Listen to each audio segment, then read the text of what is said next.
Velkommen til B-Bat. Om lidt starter vi med en kropsrejse.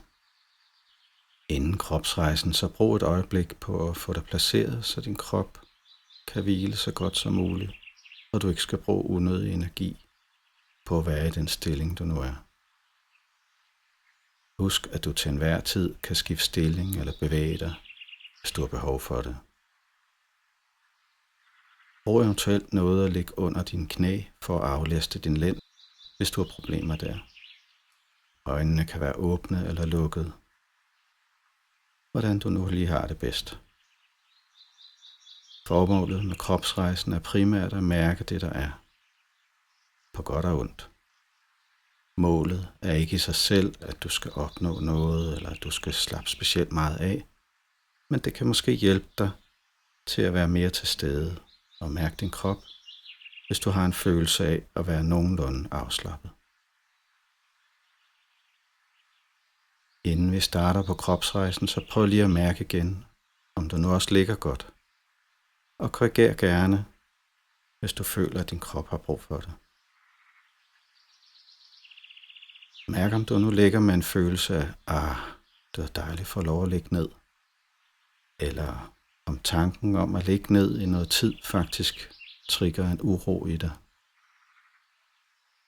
Hvis det sidste er tilfældet, så kan du give dig selv lov til lige at bevæge kroppen lidt. For eksempel ligge og åbne og lukke hænderne, eller vippe lidt med bækkenet, eller fokusere på dit åndedræt undervejs. Nu er vi klar, og kropsrejsen kan begynde. Start med at fokusere din opmærksomhed på din mave. Lige neden for din navle. Et område, vi kalder for center. Du kan betragte det som midten af kroppen. Mærk nu efter, hvordan det område føles. Er der noget, der bevæger sig, når du trækker vejret? Og når du trækker vejret ind, er der så noget, der buler ud omkring dit center. Og når du lader luften slippe ud, er der så noget, der slipper og falder lidt sammen.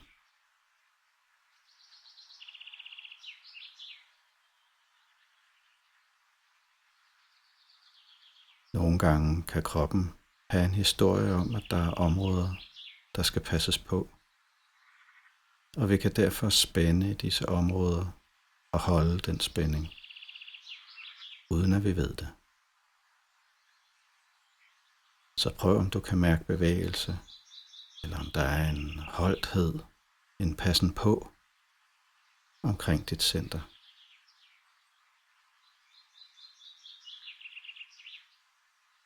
Mærk ned igennem maven, dine organer og om til lænden, rygsøjlen og musklerne omkring den. Hvordan er følelsen her? Føles det bevægeligt og måske levende? Eller er der holdt og passet på?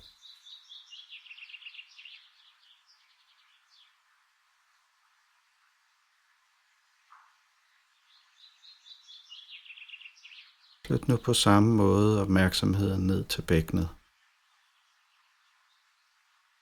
Måske kan du få en fornemmelse af, hvordan der er inde i bækkenet.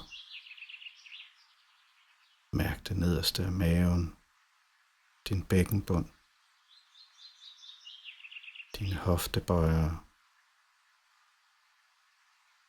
dine baller, hele dette område. Kan du mærke det? Måske kan du ikke.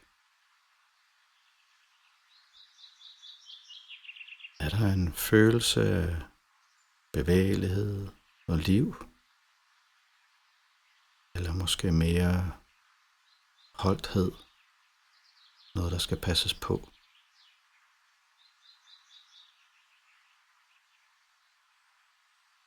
Er der bevægelse, når du trækker vejret?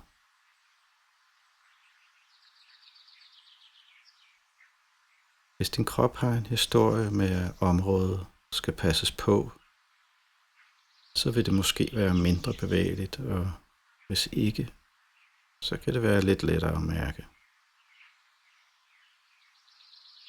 Det er som det er.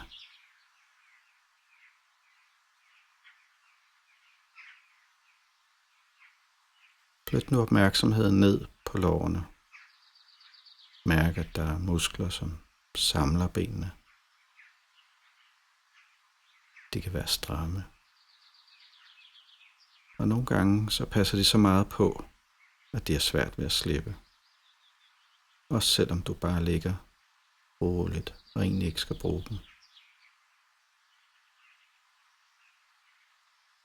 Mærk, hvordan de føles lige nu.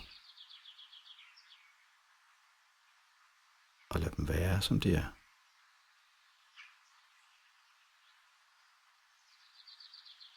Bare noter dig, hvad du mærker.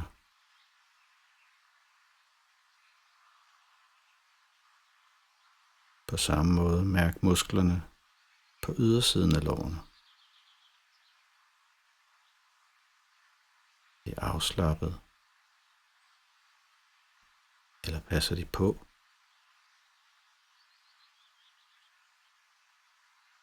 Og prøv at mærke, om de behøver at passe på lige nu.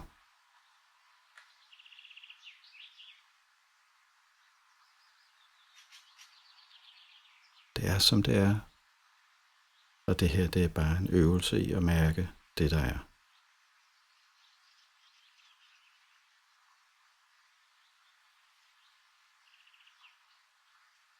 Mærk nu forsiden og bagsiden af lårene.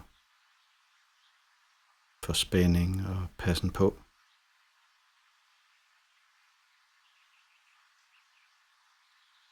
Og bare noter dig, hvad du lige mærker.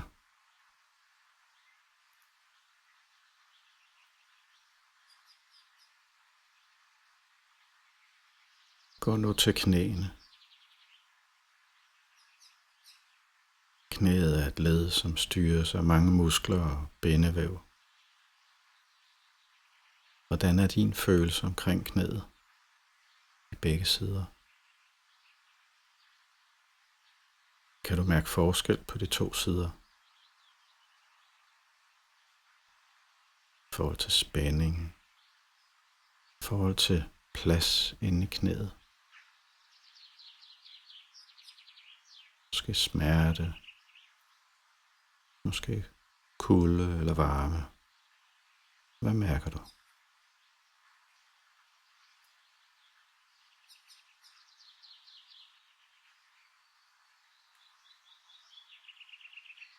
Og mærk nu dine underben, fødder og tæer.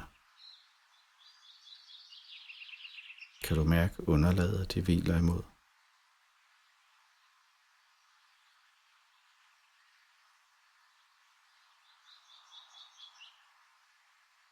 Har du en følelse af, at tyngdekraften får lov til at virke på underbenene? Eller er der noget, der passer på og holder en spænding et eller flere steder i underbenene?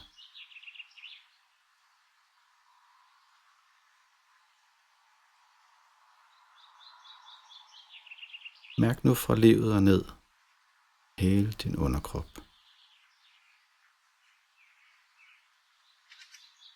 Har du overordnet en følelse af afslapning og tyngde og overgivelse til underlaget? Eller er der et eller flere steder, som føles vaksomt, holdt eller andet?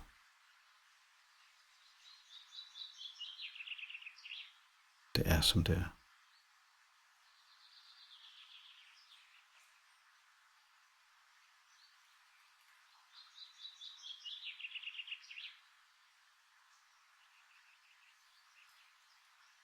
Mærk brystkassen, dine ribben og musklerne imellem ribbenene.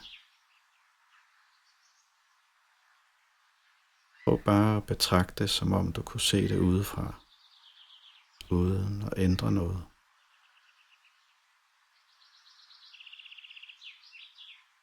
Føles det her område, dine ribben, fleksibelt, og det er let at trække vejret.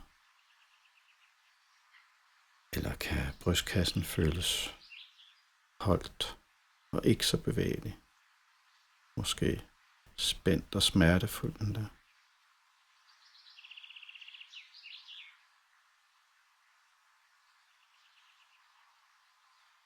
Mærk nu hele din rygsøjle, fra bækkenet og op igennem lændryggen, til brystryggen og helt op i nakken.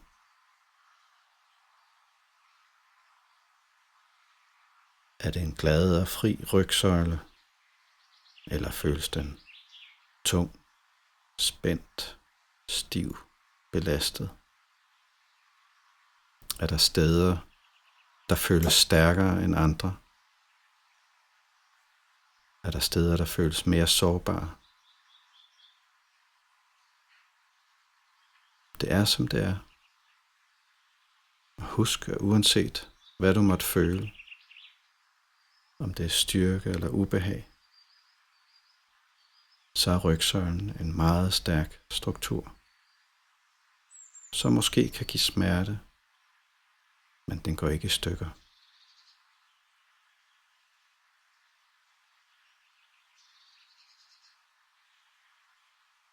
Mærk nu din hals og nakke. Har du en følelse af, at dit hoved får lov til at hvile? Eller er hals og nakke på arbejde?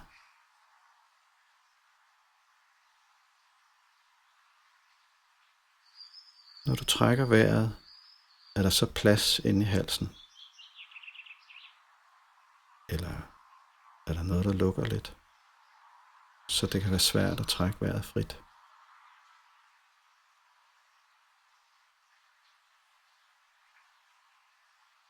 Mærk dine skuldre, dine brystmuskler og musklerne imellem dine skulderblade.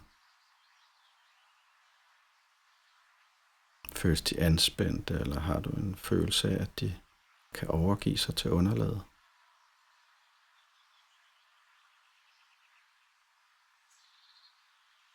Det er som det er.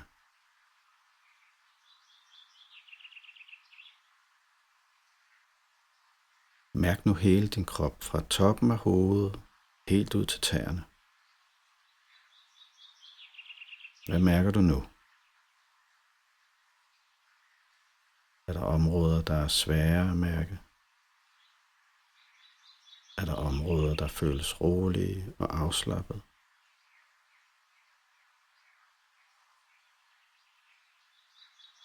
Så noter dig lige det, du mærker.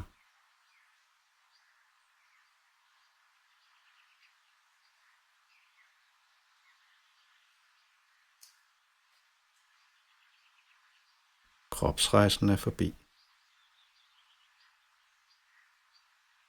Har du nu brug for at skifte stilling, eller strække, eller bøje noget, så gør det nu, og brug et øjeblik på at forkæle dig selv med den omsorg, du har brug for.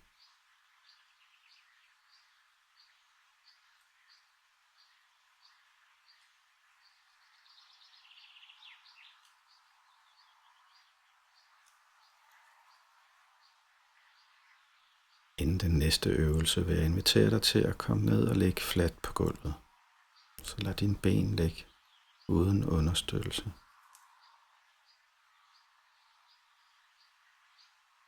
Husk, at alle øvelser er invitationer og forslag til bevægelser.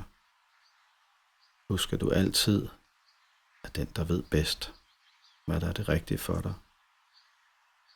Og en stor del af denne træning er, at du kan øve dig i at følge den indre fornemmelse. Vær tro mod det, du mærker. Også selvom alle omkring dig er i gang med noget helt andet. Det er træning i at være tro mod det, der foregår. Også det, du ikke plejer at lytte til.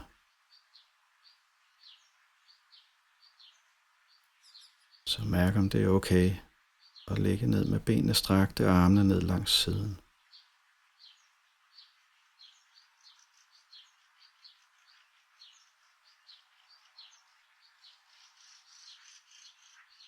Bøj nu knæene og lad fødderne blive i gulvet med hoftebreddes afstand. Fra den her udgangsstilling, så lav en sammentrækning i dit center. Så du kan aktivere de dybe mavemuskler på en måde, så din lænd den nærmer sig gulvet, så du nærmest presser lænden ned mod gulvet. Det behøver ikke være nogen stor bevægelse. Måske er den ikke engang synlig. Og gør det her på en udånding.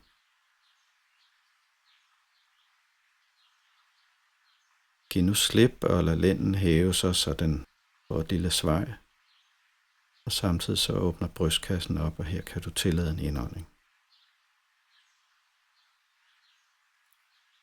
Læg og vent et øjeblik på, at du mærker behov for en udånding, og lad så en sammentrækning. Pres lænden ned mod gulvet. Giv dig god tid. Og vent igen her til behovet for en indånding kommer.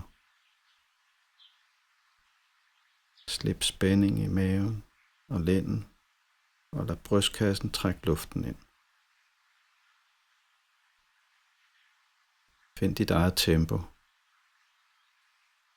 og fortsæt øvelsen med den størrelse på bevægelsen, som du har behov for. Mærk, at du kan aktivere dit center på udåndingen. Slip. Tillad indånding. Skub din lænd ned på udåndingen. Slip og tillad indånding. Fortsæt sådan her.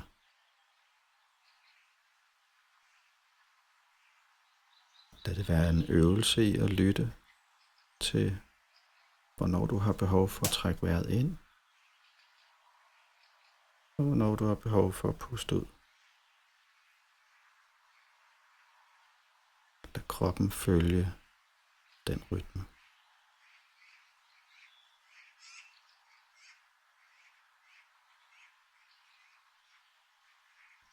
Lad nu kroppen få en pause og gøre det, den nu gør. Lad benene ligge ned eller ligge, så du slapper af. Mærk, hvordan det er, hvis kroppen, armene og benene ikke behøver at gøre noget, men bare kan få lov til at være tungt ned mod underlaget.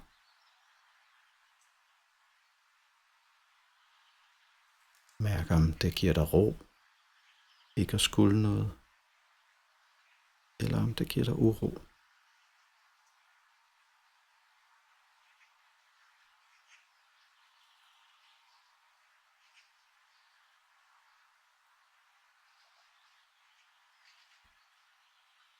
Bøj nu igen knæene og tag fødderne i gulvet med hoftebreddes afstand. Lad nu knæene vippe lidt fra side til side. Og prøv at starte med en lille bevægelse. Hvis din krop siger, at bevægelsen gerne må være større, så prøv det af. Find den størrelse på bevægelsen, som føles mest rolig og rar. Og have en opmærksomhed på, hvordan dit åndedræt reagerer på øvelsen. Kommer du til at holde vejret? Eller åbner øvelsen for dit åndedræt? Vælg den måde, der giver dig den største følelse af ro, og mærk, hvad det gør ved dit åndedræt.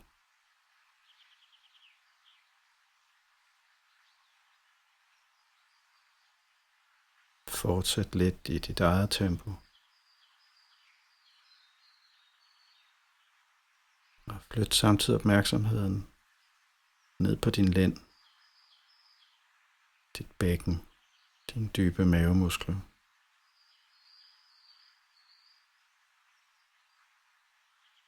Hvad mærker du her? Hvordan påvirker øvelsen din vejrtrækning?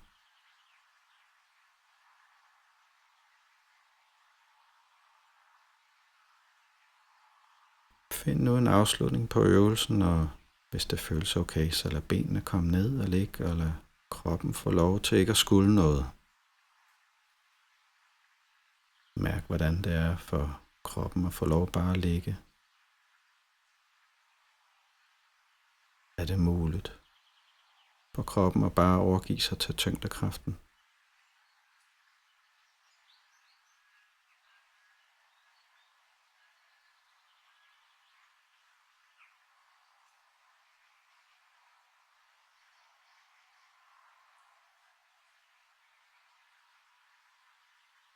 Lad nu benene ligge strakt med lidt afstand imellem dem. Og flyt armene langs gulvet på en måde, så der stadig er kontakt med albuerne, håndryggen til gulvet. Og tag ikke armene længere op, end det er behageligt for skuldrene.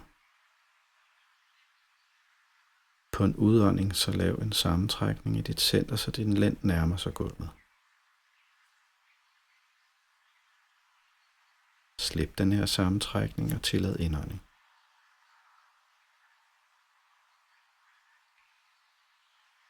Kom igen og aktiver dit center ved at puste ud. Pres din lænd ned mod gulvet. Slip og tillad indånding.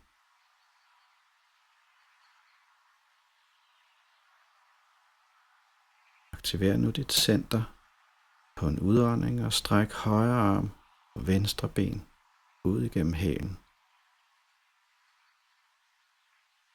Slip det hele og tillad indånding.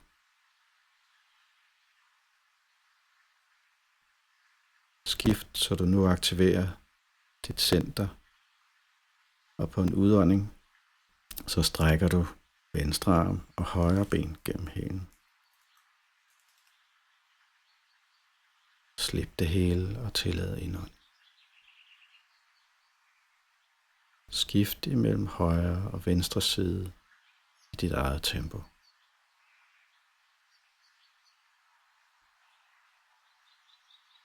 Sørg for hele tiden at aktivere dit center ved at skubbe lænden ned mod gulvet. Hvordan påvirker øvelsen dit åndedræt?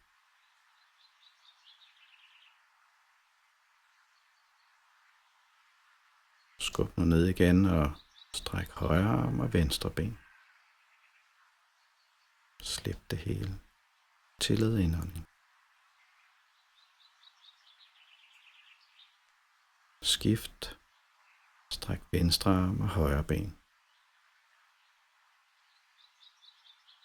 Slip igen. Tillad indånding.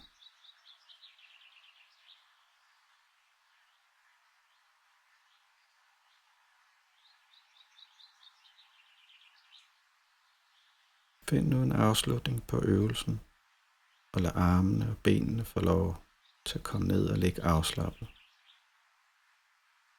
Og mærk igen, hvordan du reagerer på ikke at skulle noget, bare lige et øjeblik. Mærker du ro eller uro?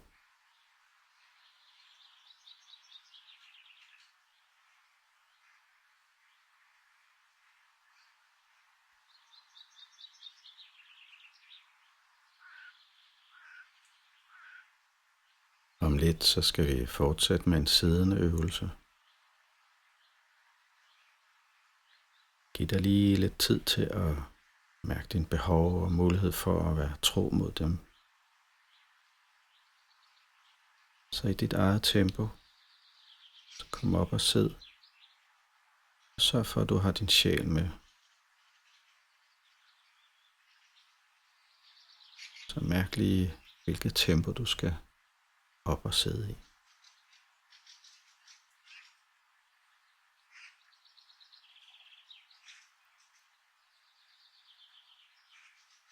Kom op og sidde på en måde, hvor du kan sidde med ryggen i forlængelse, uden at skulle kæmpe for meget og bruge for mange muskler for at holde stillingen. Så afhængig af smidighed, så kan du sidde i skrædderstilling eller måske sidde oven på en pølle.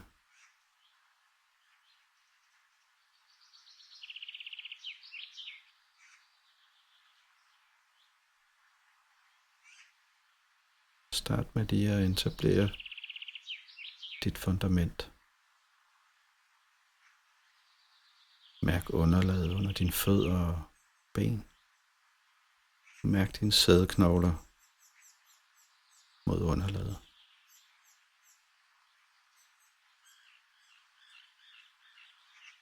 På en udånding kan du nu lave en sammentrækning i det nederste af maven, så din lænd skubbes lidt bagud, og hagen kommer lidt ind mellem benene. Når du føler behov for at trække vejret ind igen, så slip spænding og tillad indåndingen.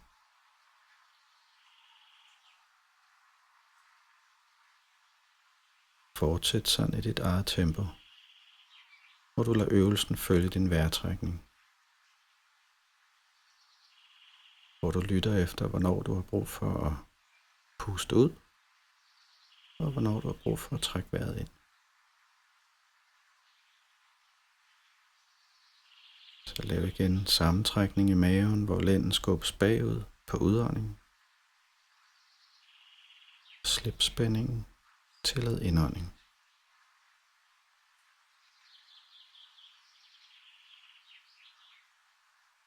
Måske kan det være rart at variere og lave en stor bevægelse og dyb indånding. Og måske er det rart at lave øvelsen helt lille. En del af øvelsen er, at du selv prøver at mærke, hvad der passer dig lige nu. Mærker dit behov lige nu. Mærker det måske skifter i løbet af øvelsen. Og vær opmærksom på, at dit behov måske ændrer sig.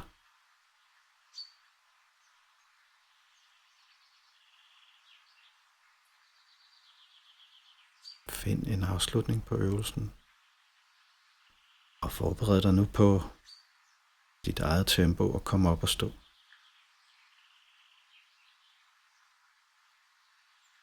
Tag din tid og lad bevægelsen komme indenfra.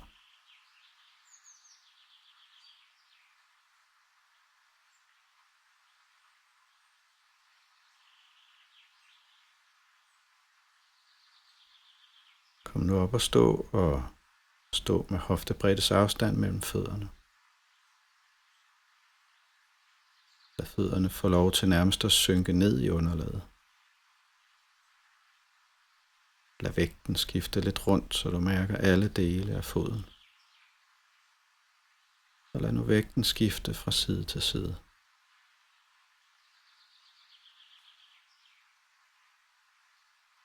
Gør det i et tempo, så du mærker, hvordan trædepuderne deformeres under fødderne.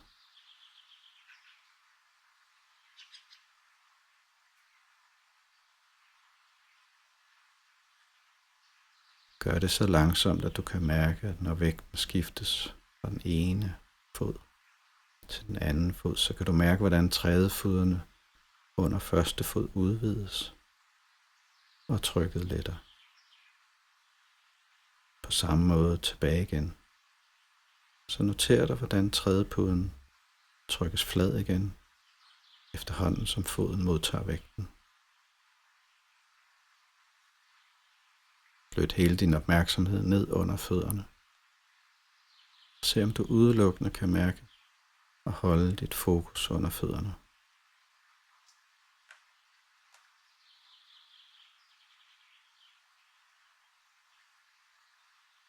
Fortsæt øvelsen, men udvid nu din opmærksomhed på, hvordan du trækker vejret. Eller om du måske kommer til at holde vejret.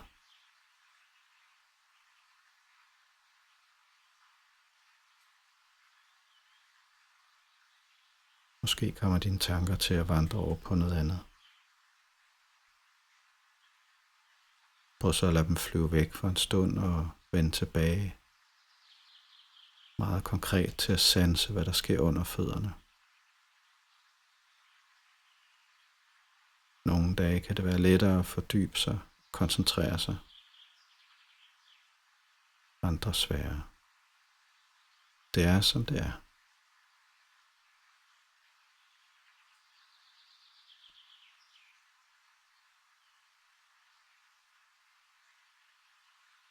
Og find en afslutning på øvelsen. Mærk lige, om du har brug for at bevæge kroppen. Strække noget, bøje noget. Giv dig lige et øjeblik til det.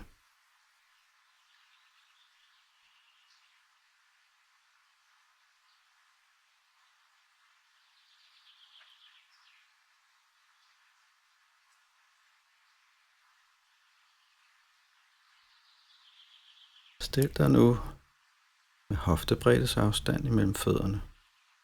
Bøj lidt i knæene og lad kroppen synke et lille stykke ned. Det kan bare være få centimeter. Kroppen stiger op igen. Og fortsæt den her op- og ned bevægelse. Forestil dig, at kroppen følger en centreret akse. Din ryg er oprejst, mens du bevæger dig op og ned. Lad turen ned foregå på en udånding, mens du lader dit haleben sidde nedad.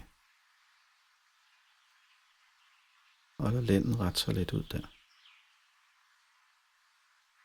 Når du får behov for indånding, skifter du retning til opad og giver slip i spændingen i maven og tillader indånding.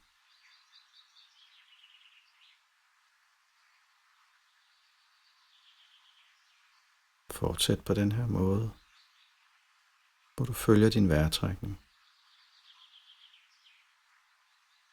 Lad turene op og ned være langsomme og måske relativt små, så de følger timing i din vejrtrækning.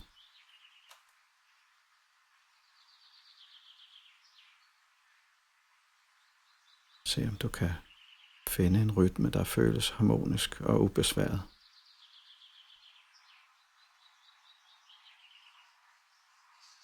Tryk lænden bagud på turen ned på en udånding.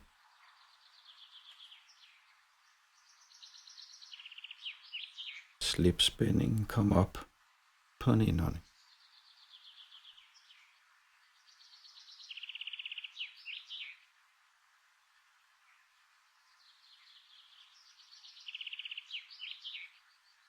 Og find nu en afslutning på denne øvelse.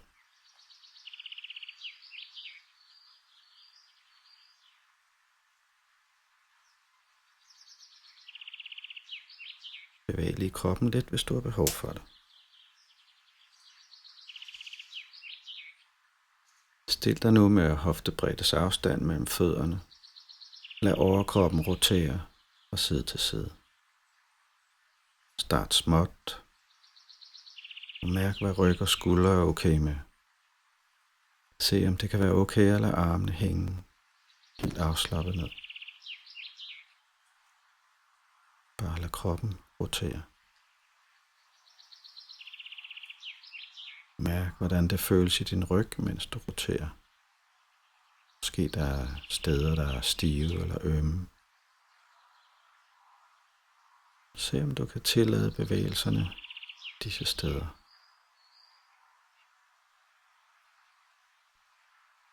Hvis du har ømhed eller stramhed, så kan du starte med helt små bevægelser og lade det få lov til at vokse. Det er ikke så meget størrelsen på øvelsen, der er vigtig. Det er mere følelsen af at kunne bevæge ryg og skuldre og vejrtrækning.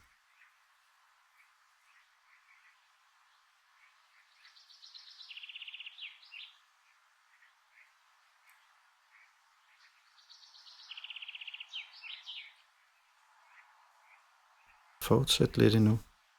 Mærk, hvordan kroppen reagerer. Din vejrtrækning, din rygsøjle.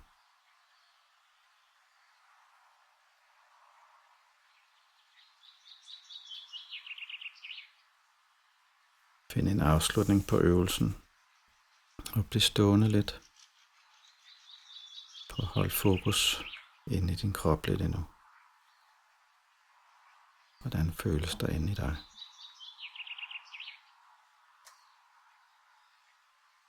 Mærk din vejrtrækning. Er der noget, der udvider sig?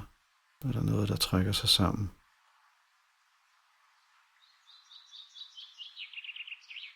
Hvordan er der i din krop lige nu? Er der andre fornemmelser i kroppen, i armene, i benene? Det kan være varme eller kulde. eller snurrende eller dunkende fornemmelser, eller noget helt andet.